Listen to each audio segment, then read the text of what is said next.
বড়া মধুসূদন বিদ্যালয়ের বার্ষিক ক্রীড়া যে অধ্যায়টি রয়েছে তার অঙ্কগুলোর এক এক করে সমাধান করছি।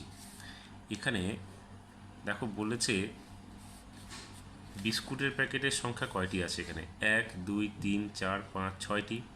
দাম কত দেওয়া আছে দেখো 1 2 3 4 5 6টা, অর্থাৎ 6টি 10 টাকার নোট আছে এখানে, তাহলে হলো কত 60 টাকা। আর এখানে বিস্কুটের প্যাকেট আছে 6টি, তাহলে একটা প্যাকেটের আমাদের দাম কত হবে সেটা আমাদের নির্ণয় করতে হবে।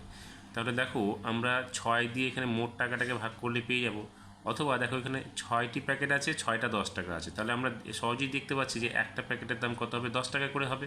তাহলে এখানে আমরা লিখতে পারি যে একটি প্যাকেটের দাম হচ্ছে 10 টাকা। এখানে আমরা লিখব 1 0 10। এবার কি বলেছে, বিস্কুটের প্যাকেটের সংখ্যা কমে গেলে দামও কমবে না বাড়বে। দেখো 6টা প্যাকেটের দাম এখানে 6টা 10 টাকার নোট ছিল, আর এখানে একটা প্যাকেট 6 থেকে 1 কমে গেল, তাহলে এখানে আমরা 10 টাকা নোট 6টা থেকে আমরা একটা 10 টাকা নোট পেয়ে গেলাম, অর্থাৎ একটা প্যাকেটের দাম 10 টাকা হলো। সেক্ষেত্রে প্যাকেট সংখ্যা কমে গেলে দামের সংখ্যাটাও আমাদের কি হচ্ছে, কমে যাচ্ছে। তাহলে এখানে কি হচ্ছে দেখো, বিস্কুটের প্যাকেটের সংখ্যা কমে গেলে দামও আমাদের কমবে, তাহলে কমের জায়গায় টিক চিহ্ন দিলাম আমরা। এবার এখানে কি পেলাম আমরা, এখানে পেলাম 6টি প্যাকেট বিস্কুট দাম কত 60 টাকা, যেটা আমি বললাম। তাহলে আমরা কি করব, এই 60কে আমরা 6 দিয়ে ভাগ করব, কত পাবো, এখানে পাবো 10 টাকা। অর্থাৎ আমি দোকানিকে 10 টাকা দিলাম, তাহলে একটা প্যাকেট নিলে আমরা দিব 10 টাকা। এবার এখানে দেখো কি বলেছে, এখানে বলের সংখ্যা আছে কটা, 4টা বলের সংখ্যা। এখানে দেখো নোট কত আছে, 20 টাকার নোট এখানে একটা এখানে একটা, তাহলে 20 আর 20, তাহলে হলো কত 40, অর্থাৎ 4টা বলের মোট দাম হচ্ছে 40 টাকা। তাহলে একটা বলের দাম কত হবে, তাহলে দেখো একটা বলের দাম কত হবে, একটা বলের দাম আমরা কি করব, এখানে যে মোট টাকাটা আছে সেটাকে আমরা বলের সংখ্যা দিয়ে ভাগ করে দেবো। তাহলে এখানে কত, এখানে হচ্ছে 20 আর 20 40, তাহলে এখানে আমরা লিখবো হচ্ছে 40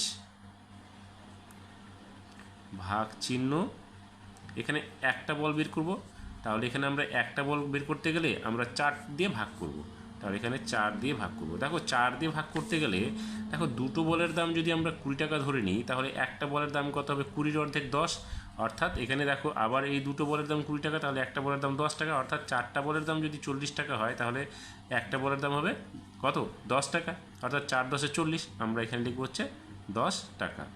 তাহলে দেখো কম সংখ্যক বল কিনলে কম পরিমাণ টাকা দিতে হবে আমাদের, তাহলে এখানে আমরা লিখব কম। অর্থাৎ বলের সংখ্যা কমলেও দাম কি হবে আমাদের, কমবে। পরের পৃষ্ঠা দেখো, এখানে কি আছে, 1 2 3 4 5টি নারকেল আছে, 5টি নারকেলের এখানে দামের পরিমাণটা দেওয়া আছে। তাহলে দেখো এখানে 5টি নারকেলের জন্য 1 2 3 4 5, 5টি 10 টাকার নোট, তার সঙ্গে 1 2 3 4 5, 5টি 2 টাকার কয়েন দেওয়া আছে বা পয়সা দেওয়া আছে। তাহলে কি হলো, 5টি নারকেলের মোট দাম কত হলো, এখানে হলো 5 10 50, আর এখানে দেখো 5 2 10, অর্থাৎ 50 আর 10 হচ্ছে 60 টাকা।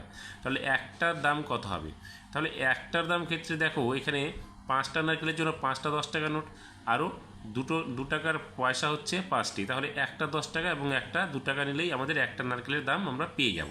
তাহলে কত হচ্ছে 10 আর 2 12, তাহলে একটা নারকেলের দাম কত হচ্ছে আমাদের 12 টাকা। তাহলে কি পেলাম আমরা, এখানে দেখো 5টি নারকেলের দাম কত টাকা হলো 50, আর 10 হলো এখানে 60 টাকা। তাহলে একটি নারকেলের দাম কি হবে, আমরা 60কে কি করব 12 দিয়ে ভাগ করব, তাহলে আমরা পেয়ে যাব একটা, 12 না, এখানে 5 দিয়ে ভাগ করব, 12 বলে ফেললাম আমি, এটা 5 হবে, কারণ 5টি হচ্ছে নারকেল, তাহলে একটার দাম বের করতে গেলে আমাদের 5 দিয়ে ভাগ করতে হবে। তাহলে 5 দিয়ে ভাগ করলে কত হবে, আমরা কত পেলাম এখানে 12, তাহলে এখানে আমরা লিখবো হচ্ছে 12, অর্থাৎ আমরা একটা নারকেলের দাম পাবো হচ্ছে 12 টাকা। তখন এখানে কি বলেছে দেখো, নারকেলের সংখ্যা কমলে দাম কি হবে, দাম কমে যাচ্ছে। এখানে 5টি নারকেলের দাম আমরা 60 টাকা পেলাম, একটা নারকেলের দাম কত 12 টাকা পেলাম, তাহলে কমে গেল, তাহলে এখানে আমরা লিখবো কম।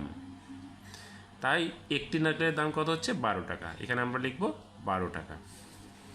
একইভাবে এখানে দেখো 4টে গাড়ি আছে, 4টে গাড়িতে কতগুলো চাকা আছে সেই চাকা এখানে দেওয়া আছে। দেখো এখানে 4টে গাড়িতে আমরা জানি কটা 4টা চাকা করে লাগে, তাহলে এখানে 1 2 3 4 একটা গাড়ির জন্য, আবার 1 2 3 4 আরেকটা গাড়ির জন্য, 1 2 3 4 আরেকটা গাড়ির জন্য, 1 2 3 4 তাহলে আরেকটা গাড়ির জন্য, অর্থাৎ এখানে গাড়ির অনুযায়ী সংখ্যা অনুযায়ী চাকার সংখ্যাও দেওয়া আছে। তাহলে একটি গাড়িতে কয়টি চাকা হবে? 4টি চাকা হবে। তাহলে এখানে আমরা লিখব 4টি। এখন আমরা এটা কীভাবে বের করবো? দেখো 4টা গাড়িতে চাকা আছে, 4টা গাড়িতে চাকা আছে কটি করে? এখানে 4টা, এখানে 4টা 8টা, এখানে 4টা 12টা, এখানে 4টা 16টা। তাহলে 16টা হলো। এখানেও তোমরা গড়ে নিতে পারো 1 2 3 4 5 6 7 8 9 10 11 12 13 14 15 16। তাহলে এখানে হবে 16টি। এবার একটি গাড়িতে কটা আছে? একটি গাড়িতে 4টি আছে। তাহলে এখানে আমরা কি করব? এখানে 16কে আমরা 4 দিয়ে ভাগ করব, কারণ 4টি গাড়ি আছে, সমান সংখ্যকভাবে থাকবে। তাহলে 4 4 16, অর্থাৎ এখানে হবে 4। এবার কি হলো? খেলনা গাড়ির সংখ্যা কমলে চাকার সংখ্যা কী হবে? কম হবে বা কমবে। তাহলে একটি গাড়িতে চাকা দরকার, কটা লিখবো আমরা? 4টি। হয়ে গেল। এবার নিচের দিকে দেখো লেখা আছে এখানে জারের মধ্যে কিছু মাছ আছে। প্রত্যেকটা জারে দেখো 4টি করে মাছ আছে। এখানে আছে 3টে জার, তাহলে 3টে জারে কটা মাছ হবে? 4টি করে হলে 12টি মাছ। এবার কি বলেছে? একটি জার যদি কমিয়ে দেওয়া হয় তাহলে দুটো জার হবে। দুটো জারের মধ্যে 3টে জারের মাছ রাখতে হবে। তাহলে দুটো জারের ছিল 12টি মাছ, 3টে জারে ছিল 12টি মাছ, সেই 12টিকে আমাদের দুভাগে ভাগ করতে হবে। তাহলে দুভাগে ভাগ করলে দেখো এখানে আমরা মাছ সংখ্যা গুণে দেখতে পাচ্ছি যে 6টি করে পড়ছে। তাহলে এখানে কি বলছে? কাঁচের জারের সংখ্যা কমলে মাছের সংখ্যা কী হবে? কমবে। এবার সমান ভাগে ভাগ করে হিসাব করে দেখি। তাহলে একটি কাঁচের জারে মাছ রাখবো কয়টা? মাছের দেখো একটি কাঁচের জারে মাছ আমরা কয়টা করে রাখবো? মাছ আমরা লিখবো এখানে 6টি করে। তাহলে এখানে লিখবো আমরা 6টি।